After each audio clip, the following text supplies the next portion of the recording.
ನಮಸ್ಕಾರ, ನೀವು ನೋಡ್ತಾ ಇದ್ದೀರಾ ಸ್ಪೀಡ್ ನ್ಯೂಸ್ ಕನ್ನಡ. ನಾನು ಸಂತೋಷ್ ಕಶ್ಯಪ್. ಗಾಂಧಿ ಬಜಾರ್ ಹೆಸರು ತಾವೆಲ್ಲರೂ ಕೂಡ ಕೇಳಿರ್ತೀರಾ. ಬಸವನಗುಡಿಯ ಗಾಂಧಿ ಬಜಾರ್ ಚಿಕ್ಕಪೇಟೆ ವಿಧಾನಸಭಾ ಕ್ಷೇತ್ರದಲ್ಲಿ ಬರುವಂತಹ ಮಾರ್ಕೆಟ್, KR ಮಾರುಕಟ್ಟೆ ಏನಿದೆ, ಅದರ ನಂತರ ಒಂದು ರೀತಿಯಲ್ಲಿ ಎಲ್ಲ ಸಿಗುವಂತಹ ಒಂದು ಜಾಗ ಅಂತ ಏನಾದರೂ ಇದ್ದರೆ ಅದು ಗಾಂಧಿ ಬಜಾರ್. ಗಾಂಧಿ ಬಜಾರ್ ಬಹಳ ಫೇಮಸ್ಸು. ತುಂಬ ಜನ ಅಲ್ಲಿಗೆ ವ್ಯಾಪಾರಕ್ಕೆ ಹೋಗ್ತಾ ಇರ್ತಾರೆ, ಕೊಂಡುಕೊಳ್ಳೋದಕ್ಕೆ ಎಲ್ಲವೂ ಹೋಗ್ತಾ ಇರ್ತಾರೆ. ಆದರೆ ಸಂಜೆಯ ನಂತರ ಗಾಂಧಿ ಬಜಾರ್ ಒಂದು ರೀತಿ ಕತ್ತಲೆಯ ಗೂಡಾಗ್ಬಿಟ್ಟಿದೆ. ಯಾಕೆ ಅಂತ ಹೇಳಿದ್ರೆ, ಕಳ್ಳರ ಕಾಟ ಈಗ ಗಾಂಧಿ ಬಜಾರಲ್ಲಿ ಜಾಸ್ತಿ ಆಗಿಬಿಟ್ಟಿದೆ.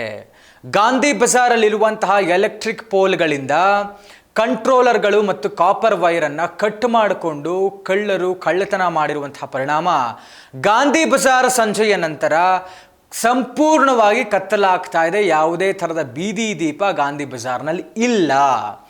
ರಾಮಕೃಷ್ಣ ಆಶ್ರಮ ಸರ್ಕಲ್ ತಮಗೆಲ್ಲರಿಗೂ ಗೊತ್ತೇ ಇದೆ.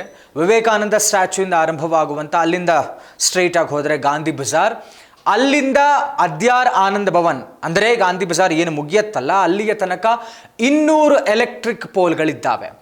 200 ಎಲೆಕ್ಟ್ರಿಕ್ ಪೋಲ್ಗಳಲ್ಲಿ ಬಹುತೇಕ ಪೋಲ್ಗಳಿಂದ ಕಳ್ಳರು ಕಾಪರ್ ವೈರ್ಗಳನ್ನು ಮತ್ತು ಕಂಟ್ರೋಲರ್ಗಳನ್ನು ಕಟ್ ಮಾಡಿ ತಗೊಂಡೋಗ್ಬಿಟ್ಟಿದ್ದಾರೆ. ಇದರ ಪರಿಣಾಮ ಸಂಪೂರ್ಣವಾದಂತಹ ಕತ್ತಲು. ಯಾವುದೇ ಬೀದಿ ದೀಪ ಗಾಂಧಿ ಬಜಾರ್ ಸಂಜೆಯ ನಂತರದಲ್ಲಿ ಆನ್ ಆಗೋದಿಲ್ಲ. ಚಿಕ್ಕಪೇಟೆ ವಿಧಾನಸಭಾ ಕ್ಷೇತ್ರದಲ್ಲಿ ಬರುತ್ತೆ ಗಾಂಧಿ ಬಜಾರ್. ಅಷ್ಟು ದೊಡ್ಡ ಹೂವಿನ ಮಾರ್ಕೆಟ್, ಇಂಥ ವಸ್ತು ಸಿಗಲ್ಲ ಅಂತಿಲ್ಲ, ಎಲ್ಲ ವಸ್ತುಗಳು ಸಿಗುತ್ತೆ. ಕೋಟ್ಯಾಂತರ ರೂಪಾಯಿ ಖರ್ಚು ಮಾಡಿ ರಸ್ತೆ ಸರಿ ಮಾಡಿಸಿದ್ರು, ಮೋರಿ ಚರಂಡಿ ಸರಿ ಮಾಡಿಸಿದ್ರು, ಜೊತೆಗೆ ಬೀದಿ ದೀಪಗಳನ್ನು ಹಾಕ್ಸಿದ್ರು, LED ಸ್ಕ್ರೀನ್ಗಳನ್ನು ಹಾಕ್ಸಿದ್ರು. ಶಾಸಕರು ಎಲ್ಲ ಕೆಲಸ ಮಾಡಿದ್ರು. ಭಾಳ ಚೆನ್ನಾಗಿರೋ ಒಳ್ಳೆ ಗುಣಮಟ್ಟದ ಹಾಕ್ಸಿದ್ರು. ಕಣ್ಣಿಗೆ ಕಾಣ್ತು, ಯಾರು ಕಾಣದೇ ಇರೋ ಥರದಲ್ಲಿ ನೋಡ್ಕೊಂಡು ಈ ಕಳ್ಳರು ಪ್ಲ್ಯಾನ್ ಮಾಡಿ ಎಲ್ಲ ವೈರ್ಗಳನ್ನು ಕಟ್ ಮಾಡಿ ಅಲ್ಲಲ್ಲೇ ತೂಗು ಹಾಕ್ಬಿಟ್ಟು ಹೋಗ್ಬಿಟ್ಟಿದ್ದಾರೆ. ಇದು ಒಂದು ರೀತಿಯಲ್ಲಿ ಅಲ್ಲಿನ ವ್ಯಾಪಾರಸ್ಥರಿಗೆ ಮತ್ತು ಅಲ್ಲಿ ಬರುವಂತಹ ಜನರಿಗೆ ಭಯ ಹುಟ್ಟಿಸುವಂತ ಆಗಿಬಿಟ್ಟಿದೆ. ಯಾವ ಜನ ಕೂಡ ಸಂಜೆಯ ನಂತರದಲ್ಲಿ ಹೆಚ್ಚಾಗಿ ಈಗ ಗಾಂಧಿ ಬಜಾರ್ ಕಡೆಗೆ ಬರ್ತಾನೆ ಇಲ್ಲ. ಬಿಕಾಸ್ ಕಳ್ಳರ ಭಯ ಒಂದು ಕಡೆ ಆದರೆ ಒಂದು ರೀತಿಯಲ್ಲಿ ಕತ್ತಲು ಆವರಿಸ್ಬಿಟ್ಟಿದೆ. ಏನು ತಗೊಳ್ಬೇಕು, ನಮಗಲ್ಲಿ ಸೇಫ್ಟಿ ಇದೆಯೋ, ನಮಗಿನ್ನೇನಾಗುತ್ತೋ, ಈ ಭಯದಲ್ಲೇ ಜನ ಇದ್ದಾರೆ. ಹೀಗಾಗಿ ಯಾರು ಹೆಚ್ಚಿನ ಜನ ಈಗ ಸಂಜೆಯ ನಂತರ ಗಾಂಧಿ ಬಜಾರ್ ಕಡೆ ಬರ್ತಾ ಇಲ್ಲ. ಇನ್ನೊಂದು ಭಯ ವ್ಯಾಪಾರಸ್ಥರಿಗೆ ಏನು ಅಂದರೆ, ದೊಡ್ಡ ದೊಡ್ಡ ಅಂಗಡಿಗಳನ್ನ ಇಟ್ಕೊಂಡಿರ್ತಾರೆ, ಎಲ್ಲ ಬಂದು ನಮ್ಮ ಹತ್ರ ದುಡ್ಡು ಕೊಟ್ಟೆ ತೊಗೊಳ್ತಾರೆ ಅಂತ ಹೇಳೋಕ್ಕಾಗಲ್ಲ. ಕತ್ತಲಲ್ಲಿ ಯಾರು ಏನು ಬೇಕಾದ್ರೂ ತೊಗೊಂಡು ಹೋಗ್ಬೋದು, ಆ ಥರ ಕಳ್ಳತನ ಆಗ್ಬೋದು ಅನ್ನೋದು ಒಂದು ಭಯ.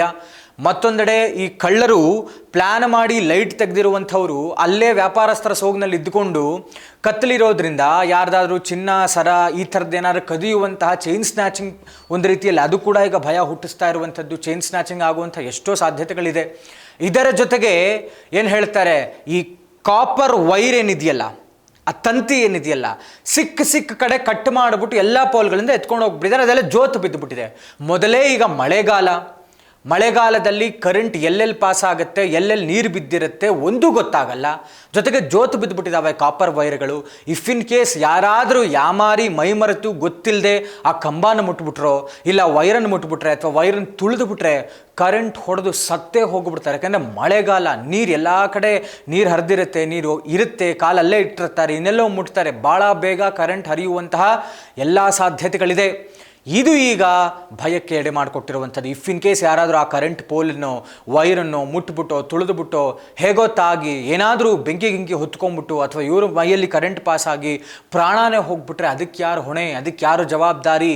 ಈ ಕಳ್ಳರಿಗೆ ಕಡಿವಾಣವನ್ನು ಹಾಕುವಂತಹ ಕೆಲಸವನ್ನು ಮಾಡಿ ಅಂತ ವ್ಯಾಪಾರಸ್ಥರು ಈಗ ಗೋಳಾಡ್ತಾ ಇದ್ದಾರೆ. ಪೊಲೀಸರ ಗಮನಕ್ಕೆ ತಂದಿದ್ದಾರೆ. ಇಂಥ ಏರಿಯಾ, ಜನನಿಬಿಡವಾದಂತಹ ಒಂದು ಏರಿಯಾ ಇದು ಗಾಂಧಿ ಬಜಾರ್.